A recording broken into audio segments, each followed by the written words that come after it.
Our study today is in James chapter 4, verses 13 through 17. Our study will draw to a close the fourth chapter of the book of James, where James has been dealing with primarily these Christians who had been warring and fighting against one another, who had been speaking evil of one another, and had been drawn into worldliness. One challenge for us now in this last section is to determine who is James' target audience. Is he still talking to these Christians who were having some struggles but were still Christians? Or is he shifting his focus and talking to those of the world? He uses the expression here in chapter 4, verse 13, "Come now."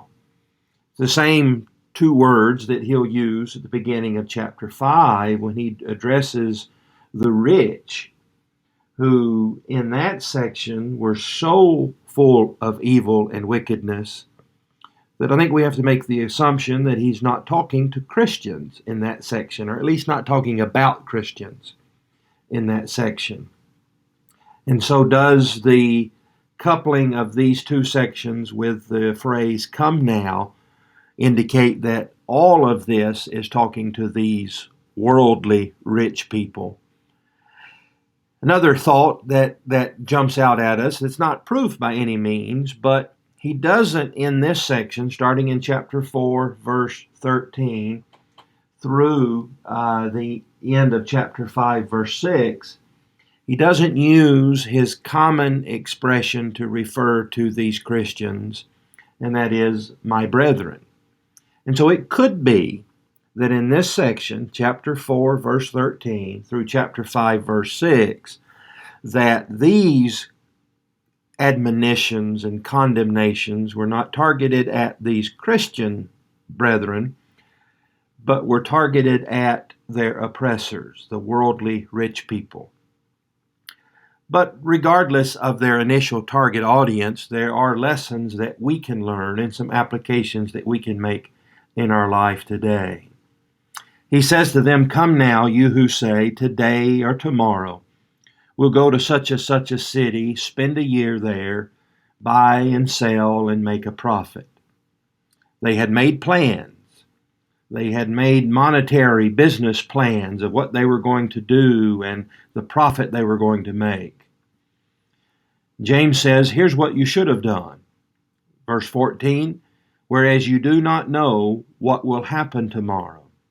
For what is your life?" There's the question. What is your life? "It is even a vapor that appears for a little while and then vanishes away." In making these plans of what to do today, tomorrow, to buy and sell and make a profit, they had not stopped to wonder about life itself and to recognize that their life, like all life, is but a vapor that appears for a little while and then vanishes away. It's an imagery that we can easily picture, isn't it? Of that vapor trail that rises above a pan of boiling water that is there, and just as quickly as it appears, so it vanishes away. In the scheme of things, that is our life. Even a life lived at its longest, 100+ years, is so small to not even be a blip on the radar of eternity.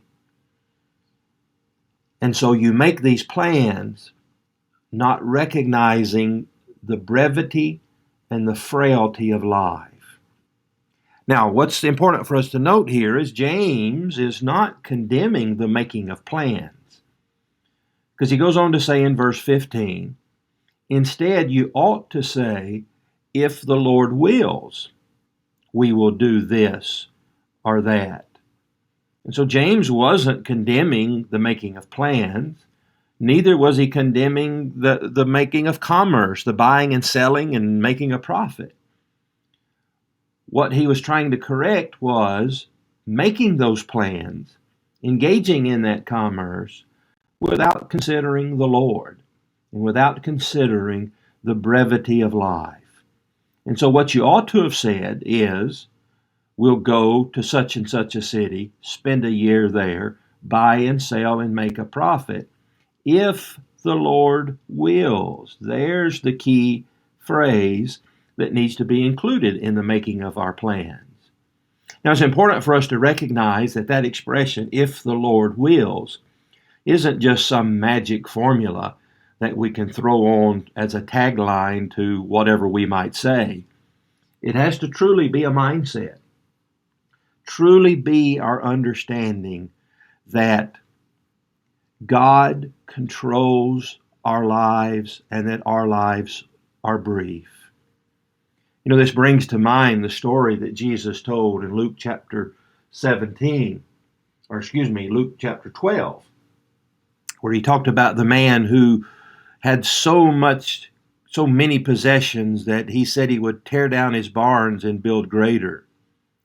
I guess the modern day equivalent for you and I would be, what will I do with all of my possessions? I'll cancel this small storage unit and I'll sign a contract for that bigger storage unit, and I'll store more stuff there. And that rich man who had stockpiled all of those possessions did not give account that his life could end even that very day, and he would stand before judgment. And so let's be busy about life's business. Let's make plans. Let's engage in commerce. Let's go to work, do the things that this life requires of us. But keep in mind these two things, that our life is but a vapor, and if the Lord wills. And so the conclusion in verse 16, but now you boast in your arrogance. Their boasting and their arrogance was in verse 13, that we're going to do this, that I'm going to, by myself and my own power and giving no thought to either the Lord or the end of my life or standing in judgment. That was their boasting and their arrogance. And that boasting was evil. Therefore, verse 17, to him who knows to do good and does not do it, to him it is sin. What he's saying here is, if you know how to live right, you know how to contemplate God and eternity, and you don't do that, you don't add that into your plans and your life, then that's evil. That boasting is evil, and that is sin.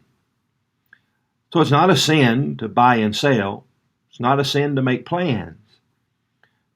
But it's a sin to arrogantly live our lives without constantly thinking of God and thinking of the brevity of life. Some very profound thoughts for us to think about today as we contemplate the shortness of life and always living with the adage, if the Lord wills, we shall live and do this or that.